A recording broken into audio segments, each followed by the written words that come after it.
Hello everyone, எல்லாரும் எப்படி இருக்கீங்க? டே 9 ஆஃப் ரமலான் ஸ்பெஷல் பார்க்கலாமா? இன்னைக்கு சஹருக்கு தேங்காய் சோறு, மட்டன் குழம்பு, சிக்கன் உப்பு கறி, தேங்காய் பூச்சம்பா எல்லாம் சாப்பிட்டு அல்ஹம்துலில்லாஹ் சஹர் செஞ்சாச்சுங்க.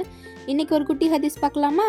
நோன்போட சிறப்பை பற்றி நம்ம ரசூல் ஸல்லல்லாஹு அலைஹி வஸல்லம் சொன்ன பொன்மொழிகள் என்னென்னு பார்ப்போம். ஃபஸ்ட்டு என்னென்னா, யார் ஒருத்தவங்க அல்லாவுக்காக நன்மையை நாடி ரமலான் நோன்பை வைக்கிறாங்களோ அவங்க முன் செய்த பாவமெல்லாம் மன்னிக்கப்படும்னு சொல்லியிருக்காங்க.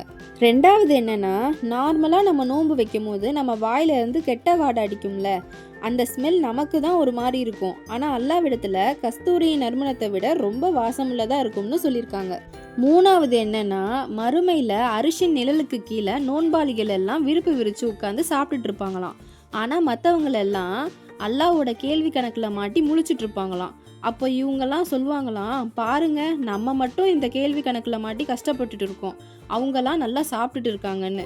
அதுக்கு அவங்கள்ட்ட சொல்லுவாங்களாம், நீங்கள் எல்லாம் உலகத்தில் இருக்கும்போது நோன்பு வைக்காமல் நல்லா சாப்பிட்டுட்டு இருந்தீங்க, ஆனால் அவங்கெல்லாம் அந்த நேரம் அல்லா மேலே அன்பு கொண்டு நன்மையை நாடி நோன்பு வச்சாங்க, அதுக்கான கூலி தான் அவங்களுக்கு கிடச்சிருக்கு. நீங்கள் செஞ்ச பாவத்துக்கான கூலியை தான் இப்போ நீங்கள் அனுபவிச்சுட்டு இருக்கீங்கன்னு சொல்லியிருக்காங்க.